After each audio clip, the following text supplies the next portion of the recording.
Bonjour à tous et à toutes. Donc, je suis Madame Périllan Morgane, kinésithérapeute spécialisée en périnatalité et pédiatrie.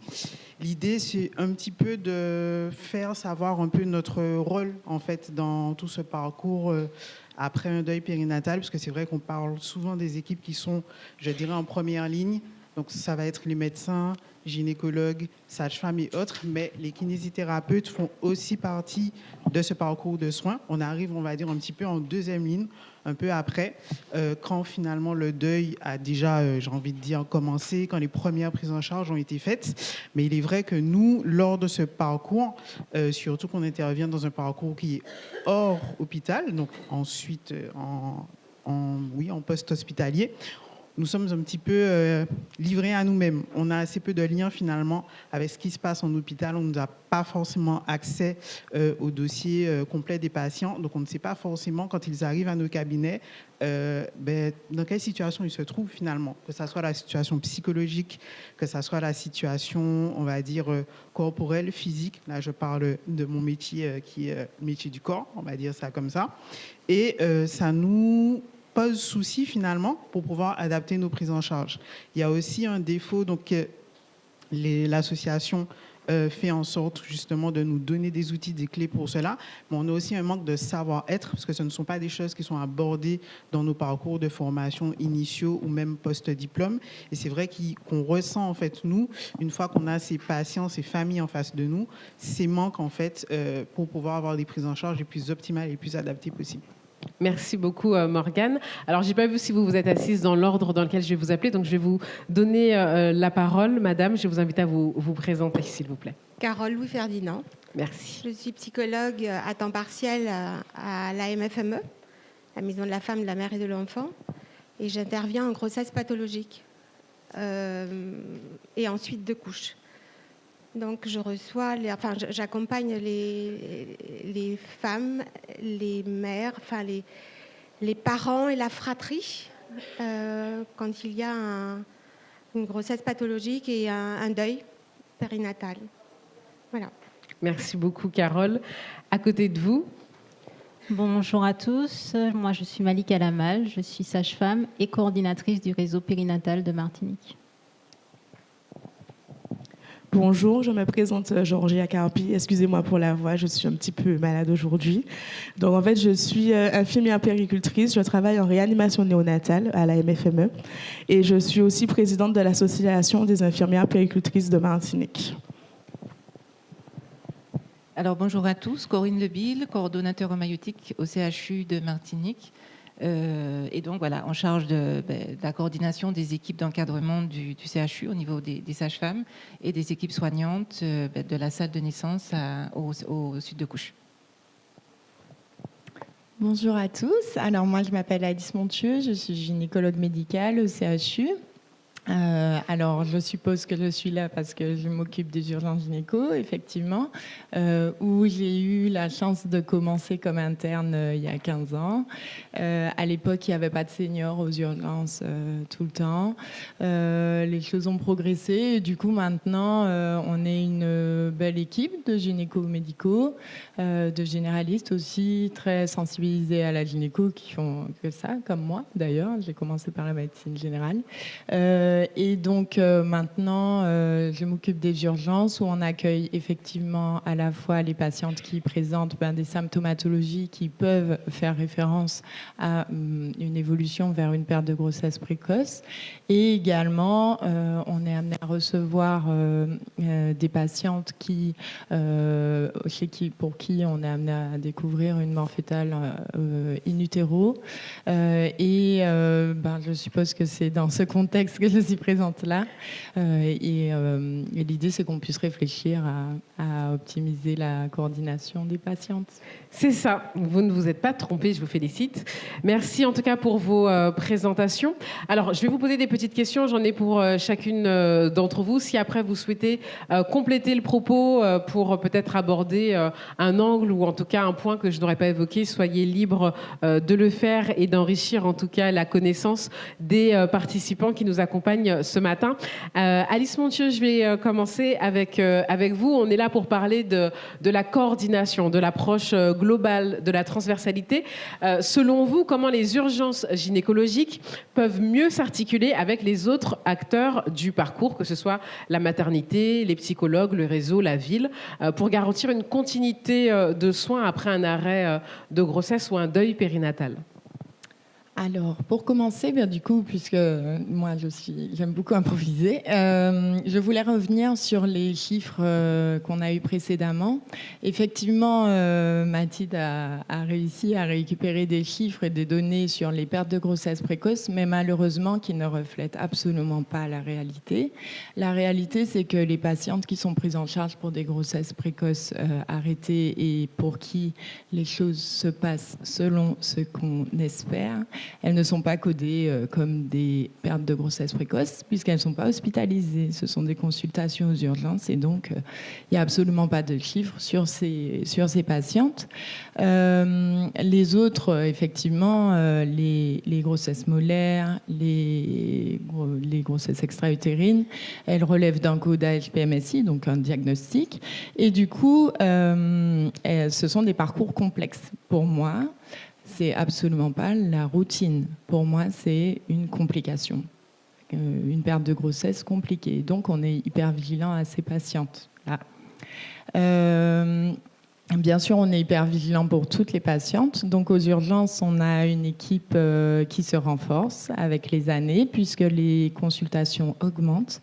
Là, cette année, on va passer 18 000 passages pour des grossesses à moins de 22 semaines. Ou hors grossesse. Les pathologies sont multiples et les pertes de grossesse précoce, ce sont des motifs fréquents de consultation, extrêmement fréquents. On en voit 1, 2, parfois 6 par jour, avec des équipes qui sont composées effectivement beaucoup d'internes, parce que des seniors aux urgences, on en a 1 par jour maintenant. Ça, c'est une évolution qu'il y a eu depuis quelques années. Et donc voilà, ces internes, il faut les former. Donc, pareil, Mathilde, on a prévu des cours à chaque changement d'interne. Et maintenant, les internes changent tous les 3 mois. Les internes changent tous les 3 mois et ce sont des médecins généralistes qui n'ont jamais fait d'échographie, qui n'ont jamais parlé de deuil périnatal. Donc, heureusement que Mathilde vient tous les 3 mois. Et puis, malheureusement, on essaye d'accompagner leurs difficultés, mais nous, on ne peut pas recevoir toutes les patientes. Et la grossesse arrêtée précoce fait partie des diagnostics simples. Quand ça se passe bien, qu'elles ne sont pas codées du coup. Et nous, on est souvent sollicités pour les autres patientes. Comment on pourrait améliorer la coordination avec les autres professionnels de santé? Je pense qu'il faut se baser sur les retours qu'on a des patientes et grâce à l'existence de l'association, effectivement, Mathilde me permet de rattraper des parcours qui sont défaillants, pas parce qu'on n'essaye pas de faire au mieux toujours pour les dames, mais pour les couples d'ailleurs, mais malheureusement parce qu'on a une structure qui a été conçue il y a quelques années avec une augmentation croissante des consultations dans une structure où elles sont accueillies à côté des urgences obstétricales, donc des patientes qui vont bien, une grossesse physiologique, un début de travail, etc. Et les locaux ne sont absolument pas adaptés. La confidentialité, bien sûr, on essaie de faire au mieux, mais tout ça, ce sont des retours patientes que Mathilde me fait régulièrement et sur lesquels on essaye de travailler au mieux, mais malheureusement, là, il va falloir prendre des décisions sur l'architecture, etc. C'est beaucoup plus lourd. Par ailleurs, sur les retours de Mathilde, justement, et au final, c'est Mathilde qui a sur la coordination avec moi, elle m'appelle, en fait, quand il y a un parcours défaillant, et ce n'est pas du tout, bien sûr, par manque d'investissement, mais vraiment parce qu'on est limité sur les programmes de programmation au bloc opératoire pour des patientes qui relèvent de la chirurgie, pour des Voilà, pour des difficultés organisationnelles où toujours on fait mieux. Et Mathilde a compris, je pense, maintenant que voilà, on fait toujours au mieux.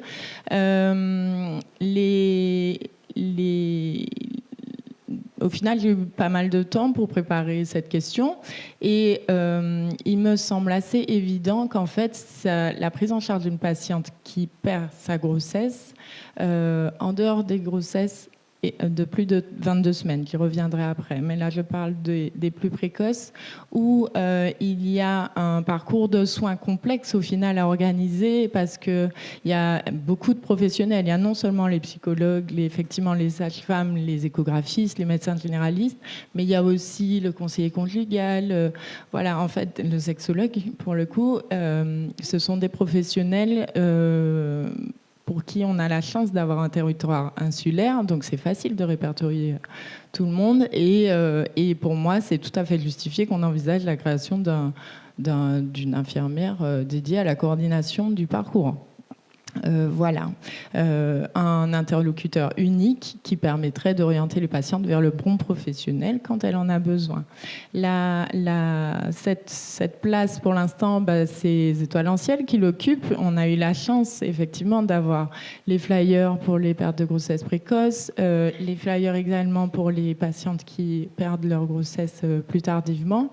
Et je pense que c'est l'essentiel des réflexions que j'aurais eues.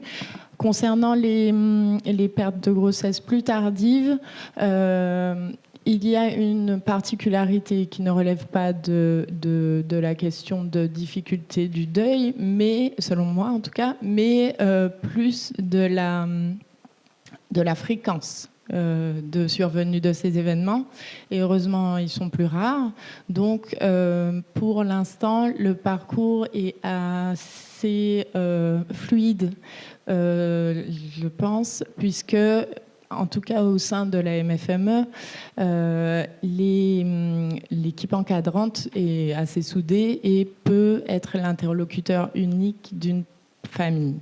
Il y a des téléphones professionnels, les patientes ont ce numéro, et donc c'est vrai que la coordination est plus simple. Maintenant, on peut travailler avec l'étendue des professionnels à l'extérieur des structures hospitalières pour fluidifier la communication, en fait, simplement entre les partenaires. Voilà. Une dernière chose, oui. Je pense que c'est essentiel également la notion de bienveillance entre professionnels. Pour sécuriser une patiente, la notion de doute sur un parcours, la notion de manque d'implication dans son histoire, c'est quelque chose, selon moi, qui peut créer une fracture de confiance et altérer le deuil, le parcours de deuil de la patiente qui est long. Et je ne suis pas psychologue, hein, mais les situations à risque comme ça créer des ancrages. En fait, les patientes, elles se focalisent sur un élément où on aura été défaillant et en fait un appel, ça peut fluidifier les choses. Par exemple, une programmation d'aspiration retardée, c'est simple à régler. C'est pas toujours facile à notre niveau de faire au mieux parce que effectivement il y a la cancéro, il y a beaucoup d'activités. Donc voilà, la confiance et la communication, la base. Alors effectivement, la communication reste la clé, mais est-ce qu'aujourd'hui, vous avez le sentiment que c'est en tout cas un univers qui est perméable, c'est-à-dire qui vous permet en fait d'avoir recours rapidement, par exemple, à l'une de vos consoeurs à côté de vous, ou en tout cas, est-ce que vous avez l'accès facile à la bonne personne quand la situation se présente à vous ? Alors c'est une excellente question parce que je pense qu'il y a moyen que on soit facilement accessible parce qu'on a des DECT en fait, des permanences de soins continus, le téléphone des cadres, etc. Par contre, je pense que je solliciterais Mathilde s'il avait une difficulté pour orienter une patiente. Et c'est en ça où pour moi, c'est vraiment elle qui coordonne, enfin elle... Moi, je vais penser à Mathilde, mais l'association, tout à fait. Et en fait, le flyer, ça a tout changé parce que les dames, elles ont un contact référent. Bien sûr, quand elles se présentent aux urgences, on les adresse comme il faut, mais ça permet de nous soulager au niveau de l'activité et d'apporter une réponse pertinente et rassurante. Donc, Mathilde, on verra ça tout à l'heure quand on va avancer sur ce sujet de coordination, mais peut-être la création d'un poste chez les Étoiles en Ciel qui serait finalement cette espèce de référent. C'est exactement à ça que je pensais.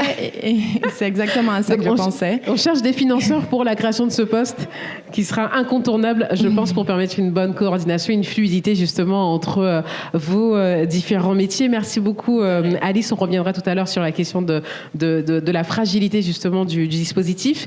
Mais on va s'adresser à Georgia Carpi, qui est puéricultrice. Alors vous, justement, en tant que puéricultrice, comment vous voyez votre rôle dans la coordination du sujet du deuil périnatal? Comment vous intervenez? Alors, c'est vrai que nous sommes, en tant qu'infirmières puéricultrices, donc ce sont des infirmières qui sont spécialisées surtout dans la petite enfance, mais du coup, on agit dans plusieurs domaines d'activité. Donc, par exemple, on peut se retrouver à exercer à l'hôpital, comme dans mon cas, en réanimation néonatale, où est-ce qu'on est confronté vraiment en première ligne par rapport à ces deuils périnatales, aux parents, que ce soit dans l'annonce ou au moment du décès. Donc, en fait, on est les premiers avec les médecins du service au niveau du soutien émotionnel qu'on peut apporter aux parents. On est... Excusez-moi. On est aussi dans la partie préparation pour du corps de l'enfant, du coup, lors du décès, pour laisser des souvenirs aux parents. On crée des petites boîtes avec des empreintes, des photos. C'est en cours. J'ai entendu que c'est déjà dans les autres départements. Donc, nous, ça va nous pousser justement à faire un peu pareil. C'était l'idée pour laisser en fait des souvenirs aux parents, une petite boîte dédiée pour après qu'ils récupèrent. Et puis, à l'hôpital, donc en fait, c'est surtout ça. Au niveau de la première partie, surtout. Après, on peut retrouver aussi dans les lieux d'exercice, par exemple, comme en crèche. En crèche, lorsque l'infirmière puéricultrice, en tant que directrice de crèche, elle accueille les parents au niveau des entretiens d'accueil. Et en fait, quand on fait le questionnaire d'accueil, où est-ce qu'on se rend compte que, en fait, dans l'historique du parent, il y a 2 enfants, mais peut-être 3 ou 4 grossesses. Donc, en fait, nous, ça nous met un peu plus... On est plus alerte, en fait, à cette situation pour pouvoir savoir où se situe l'enfant que nous, on va accueillir en crèche. Est-ce que c'est celui d'avant, celui d'après? Et donc, du coup, par la suite, suivre l'enfant au niveau de son développement, suivre la famille et surtout les orienter si on détecte une souffrance psychologique au niveau du parent ou de l'enfant. Et aussi, on a une 3e casquette en PMI. Donc, en PMI, c'est un peu la même chose quand on reçoit les enfants en consultation et lors d'un entretien, où est-ce qu'on s'entretient avec les parents, la famille, et qu'on se rend compte aussi qu'il y a, comme je disais pour les directrices de crèche, qu'il y a des grossesses entre 2 enfants sans bébé, du coup. Et donc, du coup, on est plus attentif au suivi de l'enfant et à la détresse du parent. Et donc, du coup, on peut les orienter vers les professionnels de santé qui pourraient les aider, psychologues, etc. Je reviens sur la réanimation néonatale, où est-ce qu'on est très content de travailler avec les Étoiles en Ciel, parce que du coup, dans les petites boîtes qu'on crée, on met les prospectus des Étoiles en Ciel, parce qu'après la partie purement hospitalière, c'est-à-dire où est-ce qu'ils doivent aller au niveau de la morgue, etc., après, c'est vrai que nous, on n'a pas de suivi, de coordination justement de ce qui se fait après. Est-ce que vous avez le sentiment aujourd'hui, quand on occupe ce poste et cette fonction, d'être suffisamment formé, ou en tout cas d'avoir une vision globale de toutes les personnes auxquelles vous pouvez avoir recours lorsque vous êtes confronté au sujet du deuil périnatal? Comment vous êtes formé et informé sur le sujet? Alors, c'est vrai que notre formation initiale nous sensibilise plus à l'enfant.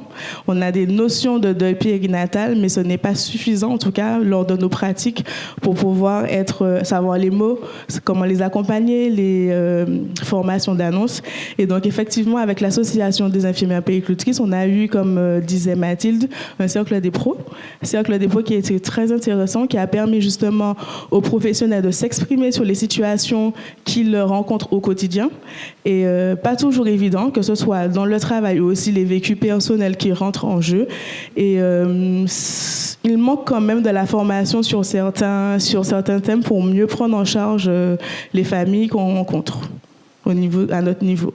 Merci beaucoup, Georgia. Petite interruption encore pratique. Je vous présente toutes nos excuses. On a un véhicule qui gêne. C'est une Peugeot 208 GD 368 RX qui gêne la circulation actuellement et on invite le propriétaire de ce véhicule à bien vouloir le déplacer. Et je vous représente mes excuses pour cette interruption. Nous allons poursuivre. Merci beaucoup, Georgia, de vos réponses.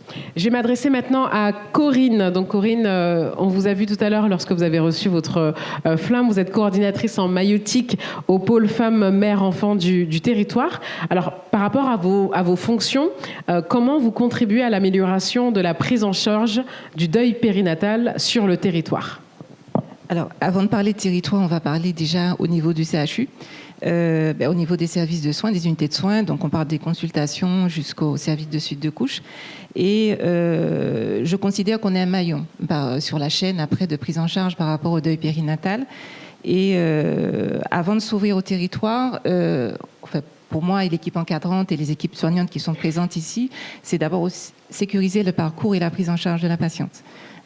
Avant, après de parler territorial.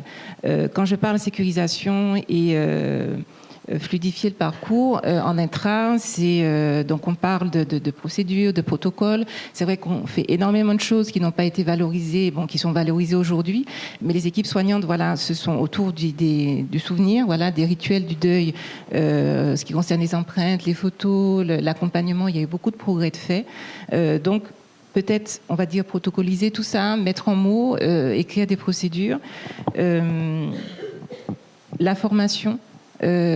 Chacun sa sensibilité par rapport à la prise en charge d'un deuil, son histoire personnelle, et tout le monde n'aborde pas les patientes de la même manière. Alors j'ai pas dit qu'il faille forcément être robotisé sur les mots et à dire, à ne pas dire, mais instituer de manière, on va dire, régulière des formations pour les soignants, que ce soit au niveau de la néonate ou des secteurs de maternité. Voilà, je pense que c'est un besoin et que jusqu'à maintenant, on n'a pas vraiment pu mettre en place. Autre chose aussi, on a parlé tout à l'heure de burn-out des professionnels, de soutien aux professionnels. Ça manque aussi. Alors, la petite phrase qu'on a l'habitude d'entendre, c'est « je gère ». Mais bon, parfois, je pense qu'on a un besoin. En fait, je pense qu'elles ont besoin. Enfin, les professionnels qui s'occupent de ces patientes doivent peut-être trouver un espace bienveillant, surtout sans jugement, pour pouvoir voilà, s'exprimer sur la prise en charge, sur les difficultés qu'elles ont rencontrées. Et pour moi, c'est important. Et donc, une fois que tout ça est sécurisé, on va dire voilà, qu'on a mis nos procédures, que tout est en place, que tout le monde a le même discours, voilà, qu'au niveau au moins intra-CHU, on parle de même discours, s'ouvrir au territorial, je pense que c'est vraiment avoir un dossier partagé, puisque la collègue parlait tout à l'heure qu'elle reçoit les patientes, mais qu'elle n'a pas d'informations particulièrement sur le vécu, sur tout ce qui s'est passé au moment de l'accouchement. Et donc, moi, je parle réseau périnate. Donc c'est pour ça que je pense que Malika est là. Voilà, travailler avec le réseau périnatal, avoir des procédures territoriales, des dossiers partagés pour voilà, parler après territorial. Et ce qui manque aussi, quand on a eu la prise en charge au niveau de l'hôpital, tout ce qui est suivi psychologique hors maternité.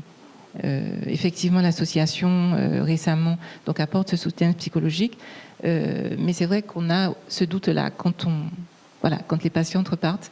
Est-ce que, au niveau libéral, à l'extérieur, elles ont ce soutien psychologique? Comment vous faites justement pour garder le lien s'il n'y a pas encore de dossier partagé? Comment vous faites pour suivre ces sujets-là? Voilà, par le biais de l'association, quand Alice a des retours, ou Carole quand elle les reçoit.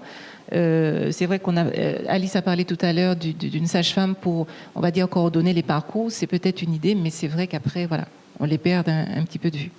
Donc il y a encore un petit peu de fragilité dans le système de coordination et on est véritablement là, en tout cas, peut-être pas pour apporter toutes les solutions et les réponses, mais déjà pour réfléchir et identifier où il y a peut-être des failles et comment on va pouvoir travailler ensemble sur la résolution de ces problématiques.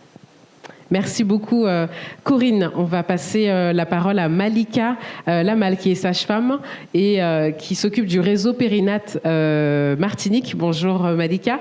Alors, comment ce réseau contribue justement à une meilleure collaboration entre tous les acteurs qui interviennent sur le sujet du deuil périnatal? Alors, merci. Ça fait vraiment suite à ce que Madame Le Ceffel disait. Donc, le réseau, nous sommes un dispositif spécifique régional en périnatalité.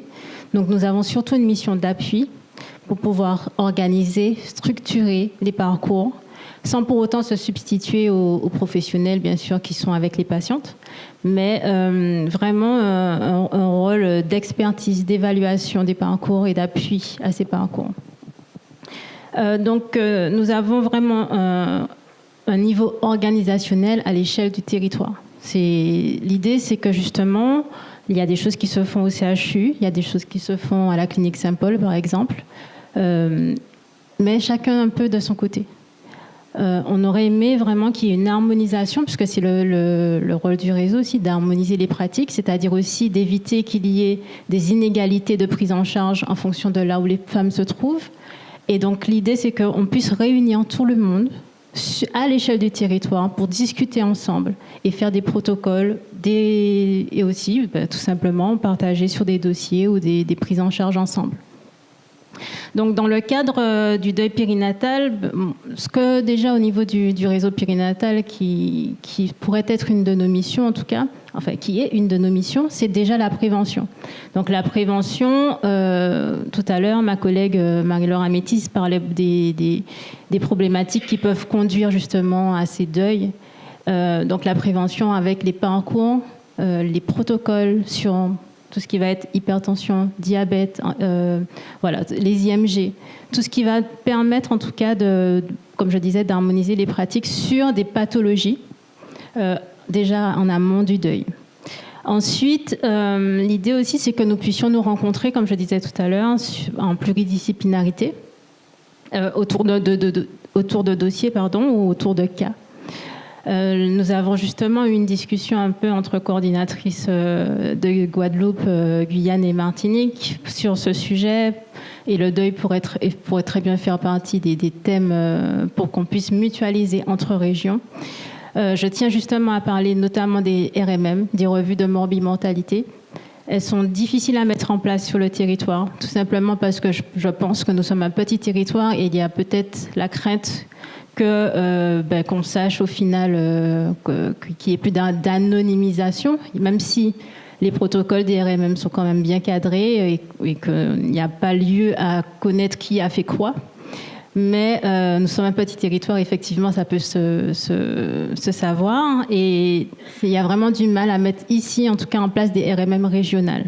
Peut-être comme je disais tout à l'heure, chaque centre hospitalier va en faire, mais on ne pourra pas vraiment discuter ensemble, en incluant également les acteurs de la ville qui peuvent être vraiment aussi des acteurs du cas. Et donc l'idée de faire justement en interrégionalité, ça va peut-être permettre d'ouvrir, et je l'espère en tout cas, que l'on puisse faire vraiment des RMM régionales ou interrégionales qui ne soient pas, qui faciliteraient du moins l'anonymisation pour que les professionnels puissent vraiment s'y intéresser. Et je pense que ces RMM-là, c'est vraiment important pour justement les prises en charge dans le cadre du deuil périnatal. Merci pour ces précisions. Et pour ceux qui ne sont peut-être pas au fait de votre fonctionnement, comment s'organise en fait le réseau Périnat ? Comment vous êtes organisé ? Combien vous êtes ? Et comment on fait pour vous trouver ? Alors déjà, le réseau périnatal, c'est une association, Renaissance 972, qui est le support juridique. Cette association est tenue par différents professionnels, le conseil d'administration en tout cas, notamment des professionnels du CHU, de la clinique, des professionnels de la ville, des professionnels de l'hôpital, mais aussi psychomotriciennes, infirmières, sages-femmes, voilà, pluridisciplinaires. Donc là, c'est vraiment l'organe décisionnel au niveau du réseau. Ensuite, enfin du DSRP, puisque maintenant nous sommes dispositif spécifique régional en périnatalité. Et ensuite, nous avons, il y a 2 employés, donc moi qui suis coordinatrice et Madame Laure-Louis-Joseph Deguet qui est la secrétaire du réseau. Très bien, merci. Je pense que c'était important pour toutes les personnes qui sont avec nous de bien savoir comment on peut avoir accès et connaissance, en tout cas, de ce que vous faites. Et je vais maintenant m'adresser à Carole Louis-Ferdinand. Vous êtes psychologue à la MFME. Et là, mesdames, je vais vous demander de nous expliquer le nom de cette association. Et selon vous, pourquoi est-ce que le corps du bébé doit faire partie intégrante de la prise en charge du deuil périnatal et comment on peut garantir, s'assurer en tout cas, que l'information qui soit transmise aux professionnels de santé soit suffisamment claire pour qu'après leur démarche soit respectueuse vis-à-vis des parents. La MEDAD, c'est l'association martiniquaise pour l'éducation des enfants déficients auditifs, visuels et les troubles sévères du langage oral. Merci pour la précision. Donc, pour l'équipe médicale, intégrer le devenir du corps dans la prise en charge, c'est respecter les valeurs éthiques, de bienveillance, de non-abandon et de respect du droit des parents. Cela implique d'informer clairement les parents, de respecter leurs choix, leurs convictions religieuses ou culturelles et d'assurer que le corps soit traité avec soin et respect. C'est offrir un cadre humain dans un moment de détresse. En salle de travail, les enfants sont présentés dans des nids d'anges. Qui vont de plus petits au plus grand. Ce sont des genres de turbulettes, des gigoteuses, dans lesquelles sont mis les enfants et présentés aux parents qui le souhaitent. Parce qu'il y en a qui ne souhaitent pas voir leur bébé, surtout quand il est tout petit, moins de 25 semaines. Et puis les photos sont faites... les photos sont faites ainsi. Et ce sont celles-là qui leur sont remises. On ne remet pas de photos d'enfants nus. Par contre, la présentation à la morgue est un peu différente. La présentation, elle est unique et elle se fait entre 13 et 14 heures, uniquement. Soit dans une salle de présentation aux familles. Cette salle est impersonnelle, sans ornement. Elle se situe à côté où œuvre le thanatopracteur. La porte qui sépare, elle est défectueuse et un rideau peut être tiré. Il ne l'est pas tout le temps. Et en fonction de l'agent qui présente le bébé aux parents, la présentation peut s'effectuer alors que le thanatopracteur travaille.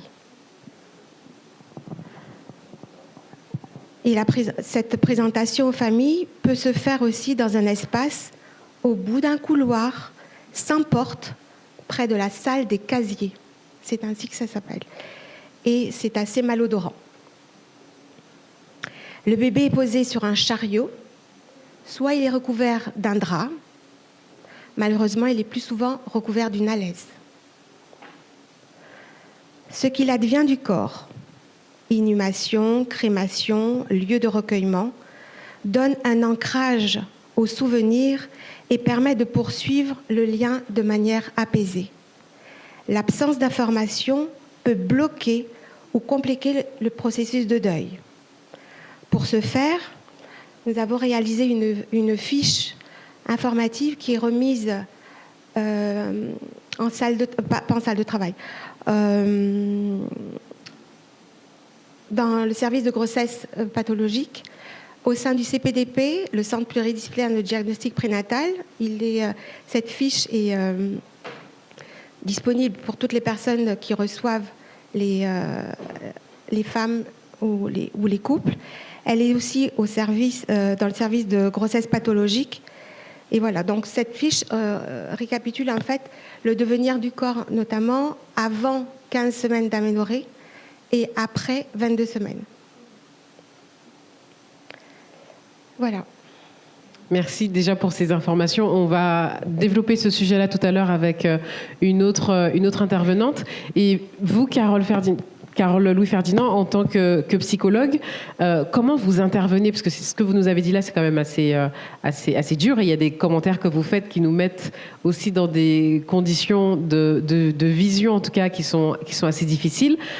Vous, en tant que psychologue, vous intervenez auprès de qui de façon générale? Est-ce que vous intervenez auprès des professionnels de santé, uniquement auprès des familles ou auprès de tous les publics qui sont en lien avec le sujet? Je souhaiterais, mais je suis à temps partiel. Donc, je ne peux pas répondre à tout. Donc, j'ai des entretiens quand ce sont des interruptions médicales de grossesse. Donc, en amont, pendant et après. Quand il s'agit d'une patiente qui arrive pour une échographie et au détour de celle-ci, on constate une mort fœtale in utero, enfin un arrêt du rythme cardiaque. Parfois, si je suis présente, je peux la recevoir. Sinon, après, c'est au cours de son hospitalisation. Il y a toujours une proposition de suivi en post-op. Mes coordonnées sont toujours remises et je vais me présenter quand cela est possible. Et soit on prend rendez-vous tout de suite, soit les personnes me rappellent après. Donc, ça concerne la femme, le couple, mais aussi la fratrie. Présenter pour ce qui est du bébé, je vais aussi en salle de travail. Et parfois, ils ne souhaitent pas voir tout de suite. On en parle. Et après, très souvent, ils le font après. Voilà. Vous vouliez ajouter quelque chose? Non. Et qui peut accompagner les professionnels de santé, parce qu'on est aussi là pour parler justement de toutes les personnes qui nous ont fait l'honneur d'être avec nous aujourd'hui. Quel est le professionnel qui va pouvoir les écouter lorsqu'ils se retrouvent face à cette situation, ou même ne serait-ce que pour leur expliquer tout ce que vous nous avez présenté pour le corps? Alors, c'est pour ça qu'on a fait la fiche, parce que les informations n'étaient pas toujours justes ni correctes. Et donc, c'est pour ça que ça a été fait. Et maintenant, on essaie d'avoir un discours unanime là-dessus. Très bien. Merci. On va revenir vers vous tout à l'heure. Je rappelle à toutes les personnes qui sont avec nous de bien prendre des notes si vous avez des questions. On passera après à la session questions-réponses à l'issue de l'intervention de toutes nos invités. Et c'est maintenant à Morgane de prendre la parole. Morgane Perriand, qui est kinésithérapeute et qui intervient sur le sujet de la périnatalité et de la pédiatrie. Alors, quelle place, en fait, les kinésithérapeutes prennent dans l'accompagnement des familles après un deuil périnatal? Alors, dans le cas de mes confrères et consoeurs comme moi qui sont formés sur deux versants, donc à savoir périnatalité et pédiatrie, il y a le versant du post-couche, si on peut l'indiquer comme ça, donc tout ce qui sera rééducation abdominale, rééducation du périnée. Donc, il faut savoir que nous, en fait, on intervient 60 à 90 jours après l'événement, donc en général après l'accouchement ou l'IMG ou l'arrêt spontané de grossesse pour ce type de prise en charge. Donc déjà là, et pour ce qui est de la pédiatrie, on intervient sur tout ce qui seront les troubles du développement moteur, enfants en situation de handicap. Donc on peut avoir à intervenir effectivement par rapport au bébé ou à l'enfant s'il y a un besoin de soins qui viendra en fait de la grossesse éventuellement après, qui sera survenu après le deuil périnatal. Et comme j'expliquais en fait quand je me suis présentée, la problématique que nous avons en fait, c'est qu'en général, on a l'information de l'existence du deuil périnatal au sein de la famille lors en fait du premier rendez-vous de prise en charge. C'est-à-dire qu'on n'a pas forcément d'éléments en amont, sauf si de façon très informelle, ce sont les confrères et consoeurs qui orientaient le patient, puisqu'on a des listings de professionnels formés, etc., selon les spécialités. On n'a pas forcément accès aux informations pour qu'on puisse déjà savoir dans quel cadre, mais on va dire quelque chose de tout bête. Hein. En salle d'attente, ces patientes peuvent se retrouver avec d'autres femmes enceintes, avec des gens avec des bébés. On ne sait pas dans quel état, ne serait-ce moral, dans lequel se trouve la personne qui vient nous consulter. Donc déjà, ne serait-ce que ça, juste se retrouver en salle d'attente avec un public auquel on ne serait pas forcément enclin à ce moment-là, de fréquenter, ça peut poser problème. Donc déjà, ça, en amont même de la prise en charge. Au niveau de la prise en charge, ça ne nous permet pas forcément en amont d'adapter notre discours et de prévoir, en fait. On est obligé un peu de réagir à la minute. Donc ça pose un souci. Ce que ça nous permettrait aussi de faire, notamment dans les prises en charge pédiatriques, ce serait aussi d'avoir une observance un petit peu plus importante, comme disait la consoeur infirmière puéricultrice, c'est à savoir la place dans la fratrie qu'occupe l'enfant qu'on a en charge. Ça nous permet d'être plus vigilants effectivement sur tout ce qui sera lien d'attachement, sur les échanges qu'il y a, sur les éventuelles présences ou absences de troubles et à quoi cela pourrait être lié. Donc, ça nous permet ça au niveau de la pédiatrie. Et derrière aussi, puisque en parlant périnatalité, périnée et autres, alors, je suis aussi formée en sexothérapie, d'autres collègues aussi le sont, et parfois on peut intervenir sur ce versant. Et le fait de ne pas forcément savoir non plus ce qui s'est passé au cours du parcours hospitalier, ou en tout cas de ne pas avoir ces informations assez tôt, fait qu'on ne peut pas forcément non plus être pertinent, en tout cas pas le plus pertinent possible dans les prises en charge, puisqu'on reçoit aussi les parents. On reçoit la femme, on reçoit l'enfant, mais bien sûr, on peut recevoir le partenaire pour expliquer déjà ce qui se passe, pour pouvoir aider à recréer du lien dans une certaine mesure, bien que nous ne soyons pas psychologues ou psychiatres. On intervient aussi dans cette partie-là, parce qu'on travaille avec de l'humain.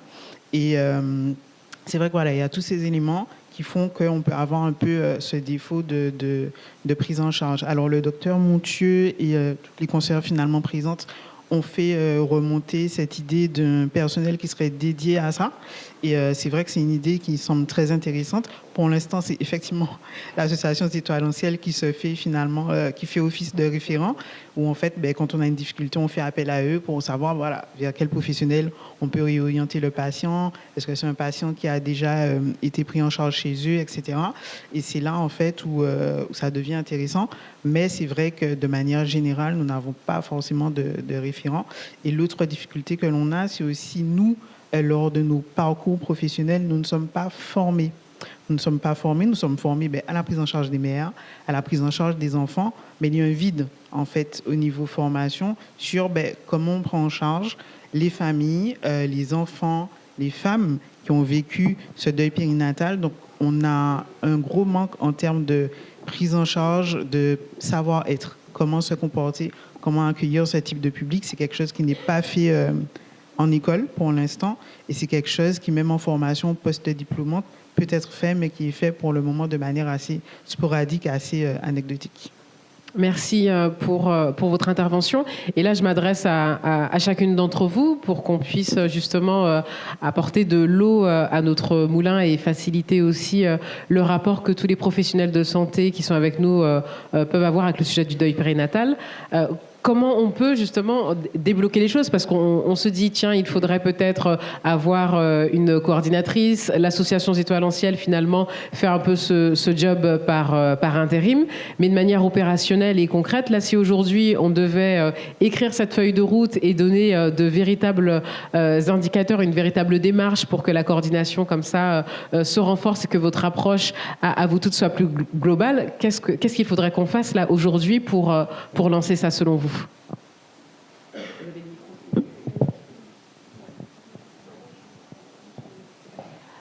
Alors, nous avons parlé effectivement de l'importance d'avoir un référent de parcours. Mais pour avoir un référent de parcours, déjà, il faut qu'il y ait un parcours qui soit établi. Et ça, c'est une des missions du réseau, de définir les parcours. Donc, c'est vraiment qu'on puisse s'asseoir ensemble, qu'on puisse discuter ensemble. On a vu qu'il y a différents professionnels, des fois même auxquels on ne pense pas. Les kinés, des fois, on ne penserait pas. Et on va penser psychologue, etc., mais pas forcément d'autres professionnels. Et on voit que tous les professionnels ont leur place et peuvent apporter un accompagnement qui est vraiment important auprès des femmes.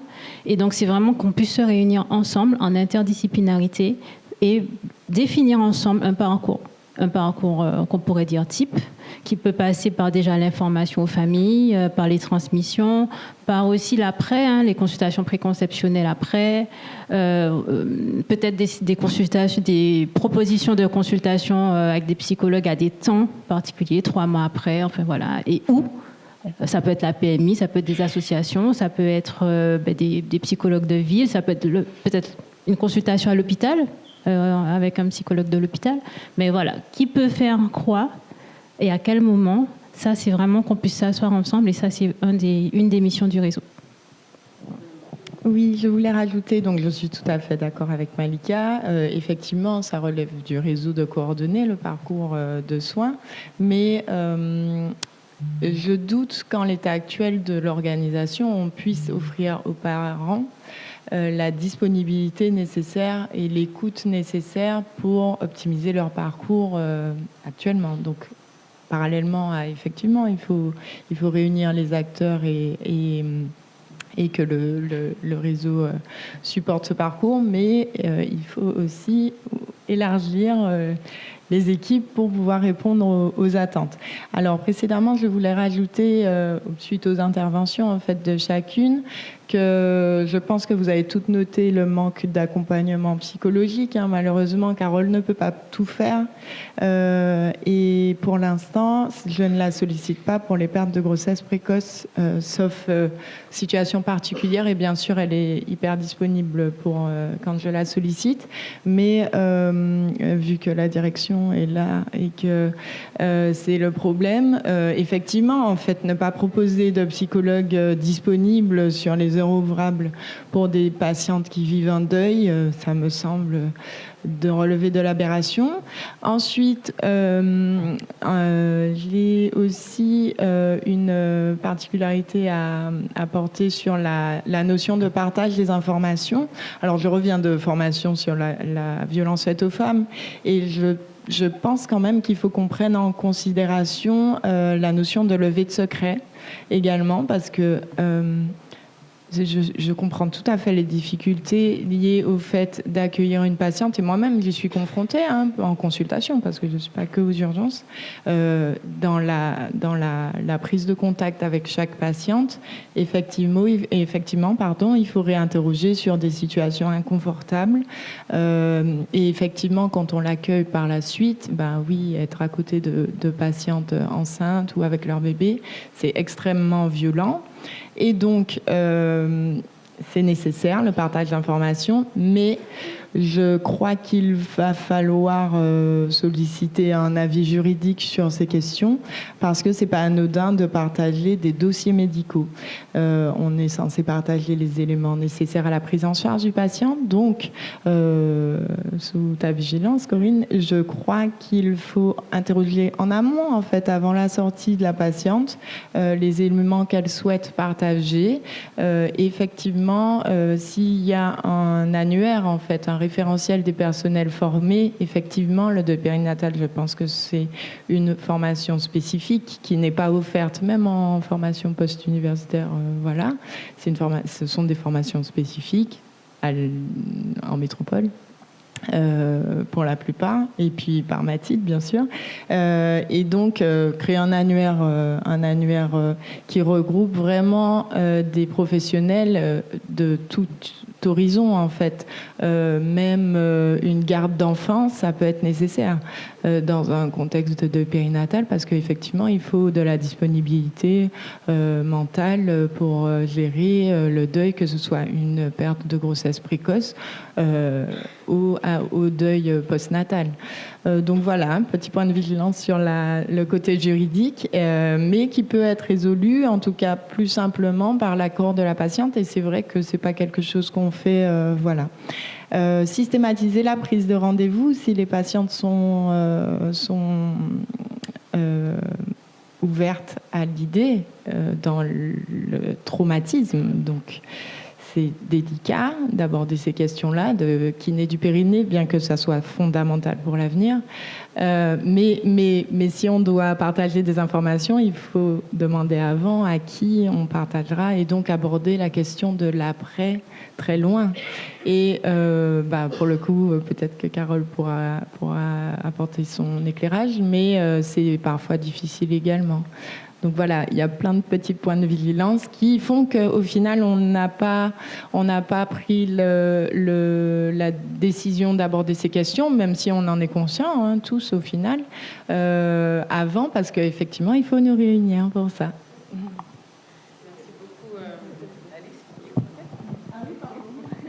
Merci Alice. Et du coup, je rebondis sur quelque chose que vous avez dit avant de laisser la place aux questions-réponses. C'est une question pour Carole ou Ferdinand. Vous avez dit tout à l'heure que vous intervenez à mi-temps et Alice a mis le doigt dessus, j'ai envie de dire. C'est véritablement un sujet. Pourquoi est-ce que vous êtes à mi-temps ? Non, mais on se posera... On note la question parce qu'effectivement, une fois qu'on a toutes les personnes qui peuvent intervenir, qu'on a toutes les professionnels de santé qui peuvent s'identifier, être référencés dans un annuaire, une fois que juridiquement on a résolu le problème, effectivement se posera la question de la prise en charge psychologique. Et ça, c'est effectivement une vraie question. Oui, parce que je suis à la MFME en grossesse pathologique. Donc, grossesse pathologique et deuil périnatal, mais pas que. Et sur un temps partiel, c'est court. Donc, les femmes, les familles qui acceptent de revenir sur le lieu où elles ont perdu leur bébé, cet accompagnement peut être très long. Il peut ne pas se faire tout de suite, en post-op. Il peut se faire quelques mois après. Et dure un certain nombre de temps. Donc, c'est ce que je leur dis. Si elles ne sont pas prêtes tout de suite, elles peuvent revenir même l'année d'après. Et parce qu'il y a... Pardon ? Parce qu'il y a un manque, quoi. Après, il y a le mercredi après-midi, mais il n'y a que 4 patientes par mercredi, c'est ça ? 4 créneaux. En PMI, je ne sais pas si le suivi est assuré. En libéral, c'est onéreux pour certains. Donc, il ne reste pas grand-chose. Oui. Je voulais rebondir sur ce que tu disais parce qu'il y a une réalité opérationnelle qui fait que Étoile-en-Ciel, au bout de 5 ans, enfin au bout de 4 ans, parce que c'est en début 2025 qu'on s'est fait la réflexion, on s'est dit il fallait qu'on commence à faire de l'accompagnement individuel. Parce que jusque-là, le triptyque qu'on avait conçu au sein de l'association, c'est-à-dire travailler autour des parents, de l'entourage proche et des professionnels de santé, eh bien, il allait toujours chercher le collectif. Donc les parents étaient accompagnés via le collectif, les professionnels également. Et on s'est rendu compte que l'accompagnement individuel, mais on se sentait enfin suffisamment mature pour aller vers cet accompagnement-là, parce que ça a un coût.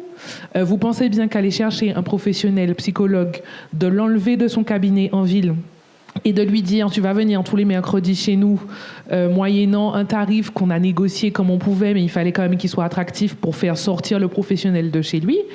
Avoir une politique de no-show, ça veut dire que quelqu'un qui se pointe pas, la psychologue, elle est venue quand même, donc il faut la rémunérer. Donc ça, c'est un coût énorme. Et donc aujourd'hui, on n'a pas les moyens de faire plus que 4 créneaux par semaine. Pour l'instant, les créneaux sont pris tout le temps, en permanence. On fait en sorte de faire un turnover pour ne pas qu'une famille monopolise pendant 10 semaines des créneaux. Donc on essaie d'espacer un petit peu dans le temps. Et on a énormément de personnes qui viennent nous voir par ce biais-là. Et en même temps, on se rend compte aussi que le deuil périnatal étant tellement spécifique, des psychologues, qu'ils soient en PMI, qu'ils soient en CMP, CMPP, etc., ou à l'hôpital, tout le monde n'est pas formé ni sensibilisé au deuil périnatal. Donc ça veut dire aussi passer par la case formation pour que dans ces centres-là, qui sont du coup forcément plus accessibles, puisque gratuits en fait, tout simplement pour les familles, la population martiniquaise, il y ait cet espace, qu'ils aient d'abord cet espace formation pour pouvoir accompagner. Parce qu'on récupère aussi beaucoup de parents qui disent moi j'ai été pour on m'a pas aidé, on m'a pas expliqué. Donc il y avait aussi ce point-là. Et le deuxième point, c'est que il y a la loi du 7 juillet 2023 qui a mis en place, qui est rentrée en vigueur et qui demande aux agences régionales de santé de chaque territoire de créer un parcours spécifique pour les femmes qui vivent une grossesse arrêtée précoce et également une interruption volontaire de grossesse. Et donc, Étoile-en-Ciel, on est auprès de l'ARS depuis 1 an dessus. nous, on voudrait être ce pilier en fait opérationnel, mais qui dit ça dit financement supplémentaire pour qu'on ait au moins un poste, un ETP à temps plein qui peut s'occuper justement de cette coordination pour répondre à ce besoin, puisque nos actions, quand vous lisez la loi, en fait, on fait déjà ce que la loi demande. C'est simplement que c'est censé être piloté par les ARS, et là, c'est piloté par nous. Donc, ce sera à la limite une délégation de service public, hein, comme on connaît sur l'assainissement ou d'autres sujets de politique publique, qui nous permettrait de répondre en fait à ce besoin du territoire qui, de toute évidence, est plus que important et qui est même impérieux, je veux dire. Merci Mathilde pour ces précisions. Et Malika, vous souhaitez intervenir? Oui, juste rajouter, il serait peut-être intéressant de voir avec des associations qui existent sur le territoire, qui sont en accompagnement de la parentalité et qui ont des créneaux de psy. Aussi, là, je pense à la Liade, par exemple, qui est au Gros Morne et qui a vraiment des créneaux. Vous avez la même? Voilà, donc il peut y avoir des associations, mais à ce moment-là, effectivement, il faudrait que ces psychologues-là soient formés. Mais il en existe, en tout cas, il y a des créneaux, donc du coup pris en charge, qui peuvent être proposés par certaines associations d'accompagnement à la parentalité.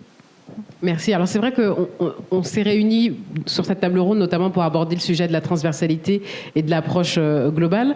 Mais ce que je ressens en tout cas quand je vous écoute, c'est qu'il y a aussi deux autres sujets, celui de la formation et peut-être d'un référent. Est-ce que vous avez identifié ou est-ce qu'il existe en fait des référents sur le sujet du deuil parental dans vos cercles professionnels respectifs? Non, je peux répondre pour eux, il n'y a pas. Ces étoiles en ciel, le référent, c'est ça la réalité. Donc peut-être que la question qu'on se lève, au-delà de la coordination, qui va de toute façon favoriser une meilleure prise en charge, il y a peut-être le sujet du référent, de l'interface qui va être transversale, des informations partagées, et puis finalement aussi de la formation, parce que j'ai le sentiment que c'est quand même aussi l'un des enjeux forts et des enjeux clés de ce colloque. Tout à fait. Vous avez des choses à ajouter avant qu'on passe aux questions-réponses? Georgia? Je prends un exemple en réanimation néonatale, par exemple, quand on est confronté à chaud, je dirais, à la situation, déjà, nous, on accuse le coup, on accompagne le parent, mais c'est vrai qu'une fois que l'enfant est parti, on a toujours ce point d'interrogation de savoir, en fait, est-ce que la maman va forcément contacter ou pas les étoiles dans le ciel tout de suite, puisque effectivement, c'est le seul contact clair en fait qu'on a par rapport au deuil périnatal.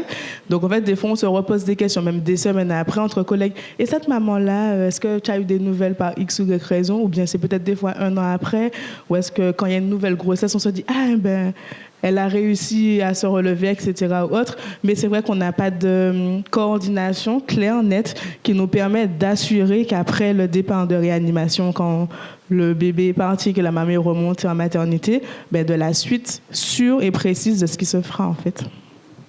Merci beaucoup Georgia pour ce complément d'information. Est-ce qu'on a des questions dans la salle? Soyez libres, on a des questions par ici. On peut peut-être en prendre plusieurs, comme ça. Bonjour, Marie-Claude Domy, sage-femme, conseillère conjugale et familiale. Donc, en fait, ma question est, j'imagine, dans un monde idéal, que tout le monde est formé, que tous les professionnels de santé sont formés sur tout le territoire. Et ma question, c'est comment on peut intégrer les territoires de proximité, en tous les cas, en termes de santé publique, les territoires de proximité dans ce parcours-là. C'est-à-dire que je me mets à la place d'une patiente. Alors, on a de gros problèmes de transport en Martinique. Donc, systématiquement, dans tout ce que j'entends depuis ce matin, tout est très centré. Donc, comment on peut faire que sur l'ensemble du territoire, qu'il y ait un référent en deuil périnatal et que ce soit que la patiente reste sur son territoire pour que ce soit plus facile pour elle, d'autant que j'entends que c'est très compliqué pour les patientes aussi de revenir sur le lieu où le deuil a eu lieu. Il y a des questions par là encore. Oui, bonjour. Claire Sylvestre, je suis infirmière puéricultrice et je travaille en PMI. Et tout ce que vous avez dit ce matin me fait remonter à oui, effectivement, en PMI, on pourrait accompagner de façon individuelle. Mais ma question rebondit sur ce que vous avez dit. Comment on sait, nous, en PMI, que telle famille a besoin d'accompagnement, puisque en tant que puéricultrice, les parents vont venir me voir pour un enfant qui est né, pas pour un enfant qui est parti trop tôt. Donc voilà, déjà c'est l'annonce, donc c'est bien la transversalité, la connaissance de la problématique. Et puis encore faudrait-il aussi, effectivement, on a des psychologues, des puéricultrices, des sages-femmes, mais la question de la formation, si enfin moi je suis venue de moi-même il y a quelque temps déjà, au tout début, mais c'est pas systématique et puis c'est pas une formation initiale juste basique avec quelques notions, puisque ça nous fait remonter après d'autres questionnements par la suite. On aurait besoin d'une formation continue aussi, donc avec des rencontres d'autres professionnels. Donc voilà, ça fait, on veut bien, mais pour faire bien et intelligent, il faut qu'on ait des bases déjà. Alors, le parcours coordonné, j'entends, les protocoles, mais depuis quelque temps, maintenant que je fréquente un peu les congrès des Étoiles en Ciel, eh bien, j'ai les flyers sur mon bureau, et dès que je vois un parent prendre le flyer, je suis interpellée. Voilà, du coup, à ce moment-là, on ne le prend pas par hasard, le flyer, sur mon bureau.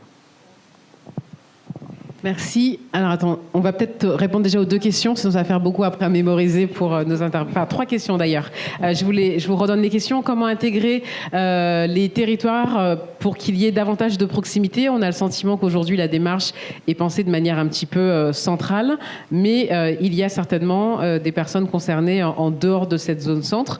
Donc comment élargir en tout cas les actions sur l'ensemble du territoire? Ça, c'était la première question. Est-ce que l'une d'entre vous souhaite répondre, s'il y a une réponse toutefois?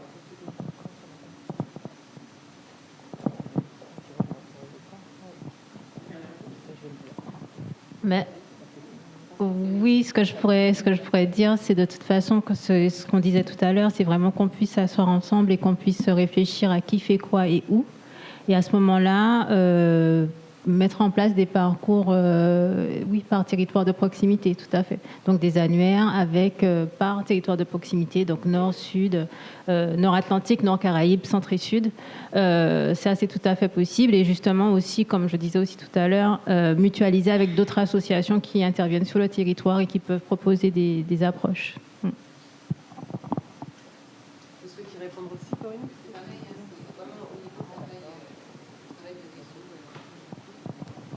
Non, c'est juste pour, comme Malika l'a dit, appuyer le travail en réseau au niveau sur le territoire.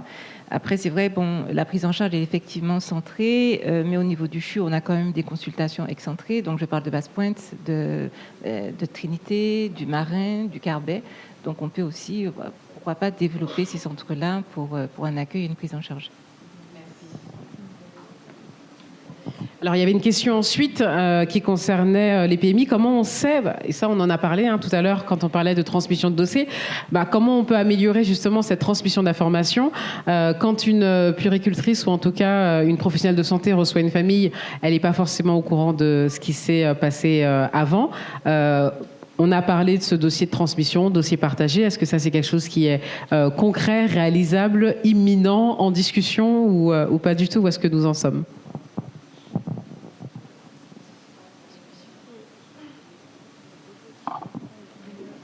Alors, je dirais que c'est un petit peu la même problématique. En fait, une fois qu'on a décidé d'une organisation en réseau qui va du centre vers la périphérie, effectivement, on interroge la patiente sur la possibilité de même, en tout cas, je fais le parallèle avec la violence faite aux femmes parce que du coup, on peut donner des coordonnées, mais on peut aussi donner les coordonnées de la patiente si elle est d'accord.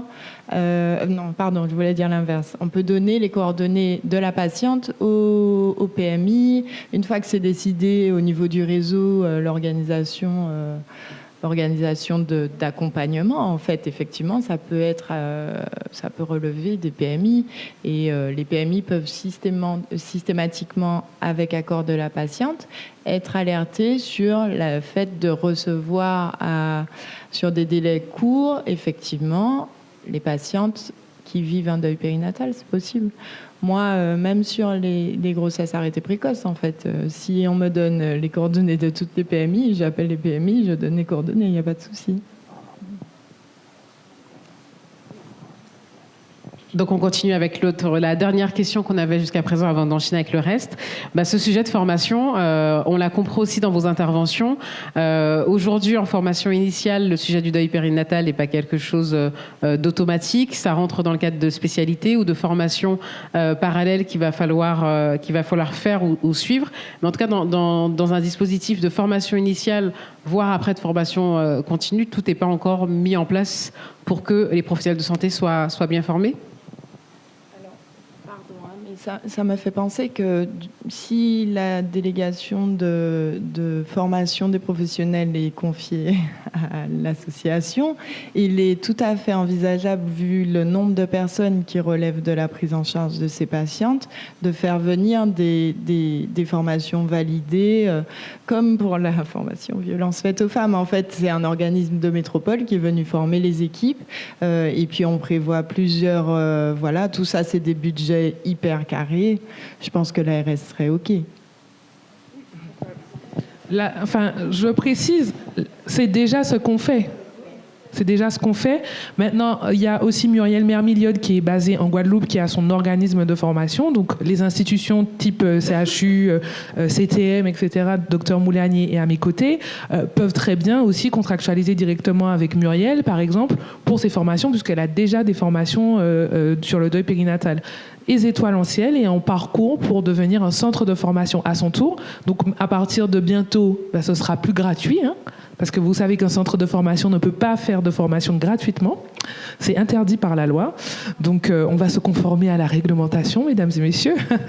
Et donc, à ce moment-là, oui, on pourra mettre en place ces formations. Maintenant, sur la certification et notamment les diplômes universitaires, là c'est un combat qui est plus difficile puisque c'est un combat national, puisqu'il faudrait réussir à faire remonter ces besoins-là en plaidoyer. C'est un peu pour ça aussi qu'on a rejoint le collectif Deuil, pour qu'on puisse à notre tour faire le plaidoyer notamment pour les territoires d'outre-mer et que ce type de formation soit reconnu comme d'autres associations qui se positionnent sur d'autres types de deuil, qui ont déjà réussi à faire évoluer les diplômes universitaires dans leur sens.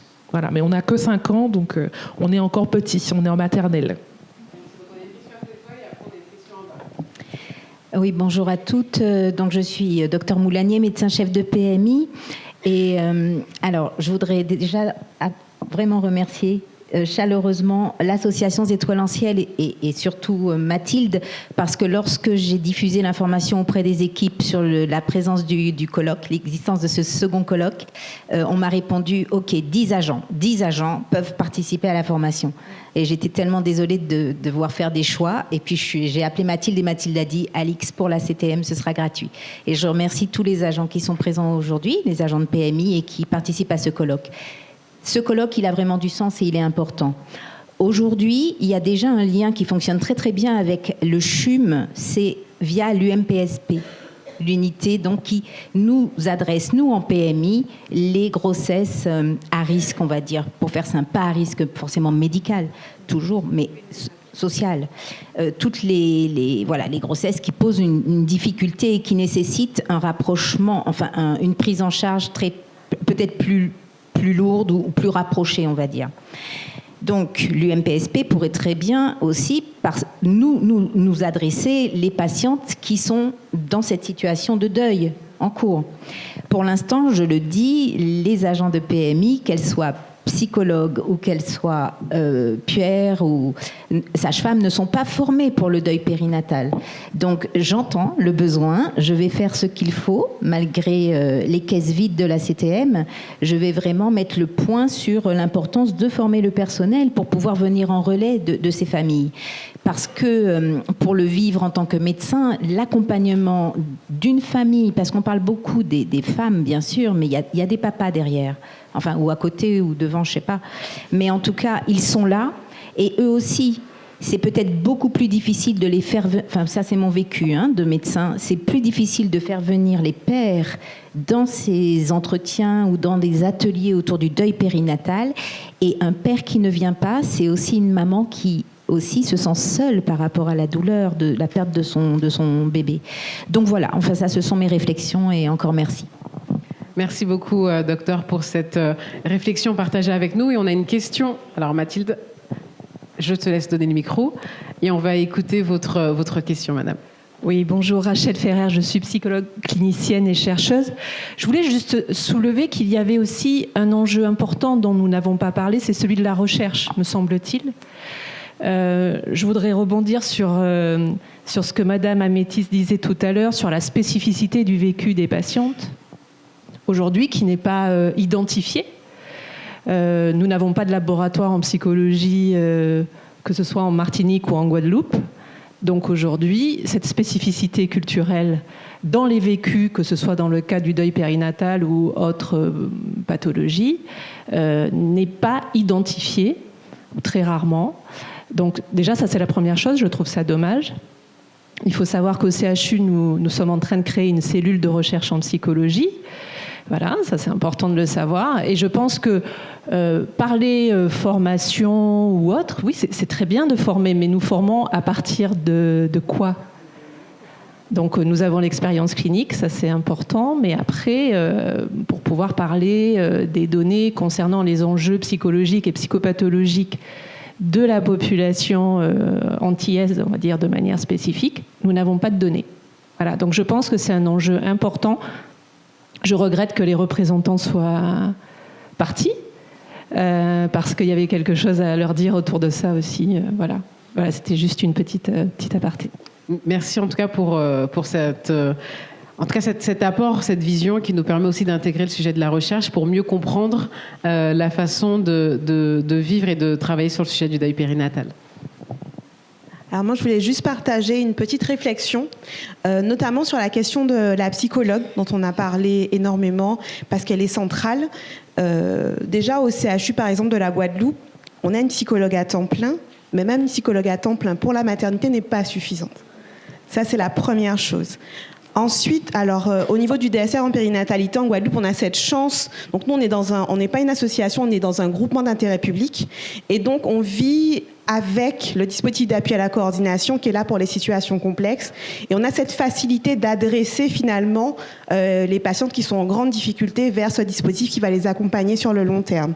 Et ça nous permet aussi, et c'est là que la coordination est importante, d'avoir une meilleure visibilité en tant que DSR sur les dispositifs et les autres dispositifs qui existent.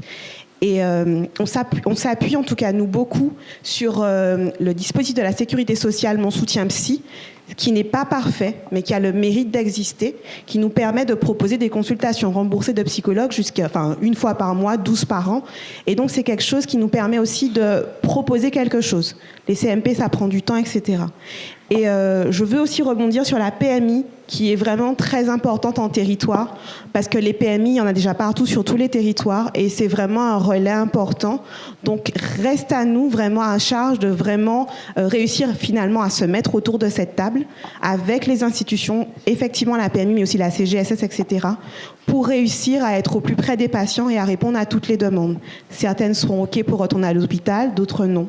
Certaines seront OK pour aller en PMI, d'autres non, et pour répondre à chaque situation particulière, pour celles qui sont OK pour l'assaut, celles qui veulent vraiment pour répondre à tout le monde et être le plus, encore une fois, ne pas ajouter du trauma au trauma.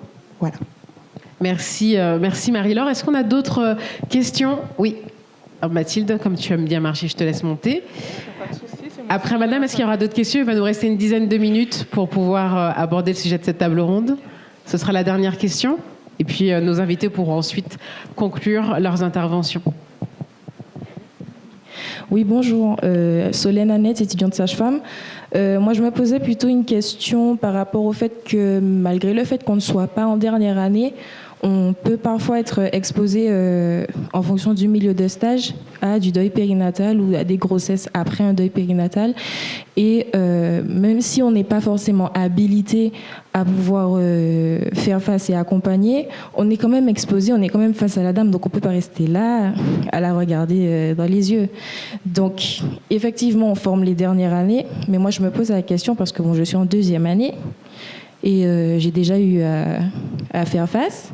Et je me demandais, est-ce qu'il y aurait possibilité de former les étudiantes avant la dernière année ou alors est-ce qu'il faut qu'on assiste à des formations extérieures à l'enceinte de l'école, par exemple un colloque médical? Est-ce que l'une d'entre vous a la réponse? C'est nous qui formons effectivement à l'école de sage-femme. Alors, il y a eu un choix qui a été fait, qui est un choix pédagogique, d'intervenir en dernière année d'études. Donc, on intervient donc au premier semestre pour les 4e années en maïeutique. C'était un choix de la direction de l'école, même si, selon moi, effectivement, des ateliers de sensibilisation pourraient être dispensés plus tôt dans votre formation. En tout cas, les arguments qui nous ont été présentés, c'était effectivement des arguments de maîtrise en fait de toute la chaîne. Je parle un peu comme ça. Je suis pas du milieu médical, hein, moi, donc je parle un peu peut-être avec des mots qui sont pas toujours adaptés à votre réalité professionnelle, mais en tout cas par rapport à votre cursus, c'est le moment, selon elle, le plus approprié pour que vous ayez ces outils-là. Et effectivement, on s'en est rendu compte nous-mêmes quand on aborde cette formation d'une semaine, quand même, c'est une formation de 32 heures, que les étudiantes qu'on a face à nous, elles sont déjà dans la posture professionnelle, elles sont déjà prêtes, elles sont déjà sur le terrain et elles sont en train de terminer. Donc leur posture n'est pas la même. Et je pense que globalement, le besoin dont vous faites part, c'est un besoin plus opérationnel que vous pouvez ressentir, quel que soit en fait votre niveau, si vous êtes déjà actif ou pas, parce qu'il peut y avoir des hommes dans la salle. Et donc c'est pour ça qu'on a créé par exemple le cercle des pros. Le cercle des pros, vous pouvez y assister et je vous encourage vraiment à le faire parce que c'est vraiment un endroit par thématique où vous allez justement avoir cet apport opérationnel, apport de cas pratique pour savoir, ok, dans cette situation-là, comment je peux réagir. Et ça va au-delà.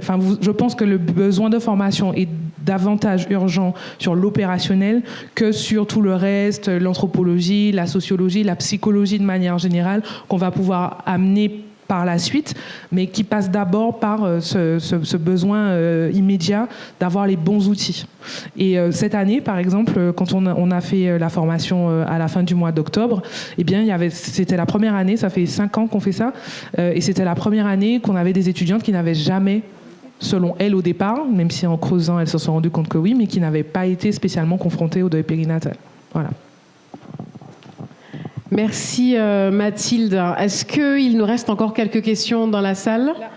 Oui, allez-y. Oui, Valérie Boutan-Lozéa, je suis psychologue clinicienne enfance et adolescence. Je vais prêcher pour ma paroisse. Je travaille en crèche. Et c'est vrai que quand les équipes accueillent en période d'adaptation, de familiarisation maintenant, les mamans, elles ne sont pas au fait justement des vécus. Et quand je reçois ces mamans en entretien après la période de familiarisation, au décours de l'entretien, j'apprends qu'il y a eu un deuil. Et souvent, les équipes s'interrogent justement par rapport aux problématiques d'attachement, aux problématiques de difficultés d'adaptation de l'enfant à la crèche. Et là, je prêche pour ma paroisse. Peut-être que lors d'une journée pédagogique, peut-être qu'il y aurait une sensibilisation à faire au niveau de ces équipes. Voilà, une sensibilisation, pas forcément une formation, mais qu'au moins qu'elles sachent, bien sûr, elles accueillent, mais sensibiliser au deuil, je pense que... Merci pour votre intervention. Avant de clôture, j'ai quand même une question pour notre assemblée, parce qu'on a beaucoup parlé du sujet du deuil périnatal, mais du point de vue de la famille qui doit être accompagnée, de la femme, du conjoint, de l'époux, des enfants. Mais vous, votre posture sur ce sujet-là, comment vous vous sentez en fait? Si vous êtes avec nous aujourd'hui, même si on est dans le cadre d'une formation professionnelle, c'est vrai que c'est parce que c'est une démarche qui est peut-être impulsée ou imposée par votre organisme, mais comment vous vous positionnez, comment vous vous sentez vis-à-vis de ce sujet du deuil périnatal? Est-ce que vous avez le sentiment d'être outillé? Est-ce que vous avez le sentiment d'avoir les bons référents et les bonnes connexions? Comment ça se passe? Ne soyez pas timide, on est là pour échanger.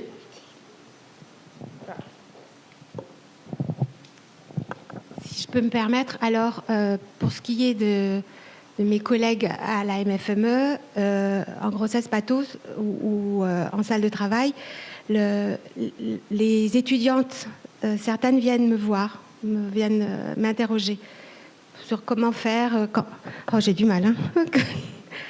voilà, pour être un peu plus outillé, comment faire, comment recevoir, comment accueillir une maman qui est en train d'accoucher de son bébé mort. Donc, ce qui manque, il y a beaucoup d'échanges, mais qui sont dans les couloirs, dans les bureaux. Beaucoup de personnes me demandent, mais elle pleure, je ne sais pas quoi faire, je ne sais pas quoi dire, quelle attitude avoir. Donc ça se fait de façon informelle. C'est vrai qu'il manque un espace. C'est très difficile pour les sages-femmes qui font 12 heures de s'arrêter alors, au moment où je suis présente pour pouvoir échanger là-dessus. Et on a tenté de le faire, mais ça n'a pas été poursuivi parce que difficile de dégager du temps pour cet espace. Mais sinon, c'est fait de façon informelle. Est-ce que vous pensez justement qu'il faut Il faudrait le créer. Créer des espaces plus formels pour que chacun puisse mieux intégrer le sujet? Absolument. Surtout qu'on a une double problématique parce qu'en fait, on va ici s'adresser à des professionnels de santé, donc c'est leur métier, mais on s'adresse aussi à des femmes et des hommes qui peuvent avoir vécu ça dans leur cercle personnel ou familial. Oui, et elles n'osent pas toujours le dire. Et donc, elles m'appellent à ce moment-là. Elles sont confrontées au deuil dans leur famille ou elles-mêmes, et donc ne peuvent pas assumer leur fonction. Oui, accompagner la femme, la famille endeuillée. Oui. Non, c'est important et c'est pour ça que vous êtes là aujourd'hui. Et, vous avez déjà fait un pas dans la bonne direction. Et de ce que je comprends, l'association Étoiles en Ciel est à votre disposition pour pouvoir continuer cet accompagnement. Mesdames, merci à toutes de votre présence. Est-ce que vous avez un mot pour clôturer vos interventions, un mot de la fin avant qu'on passe à la session suivante? Ou est-ce que tout a été dit? Si tout a été dit, c'est qu'on a été de très, très, très, très, très bonnes élèves. Alors, sous vos applaudissements, s'il vous plaît.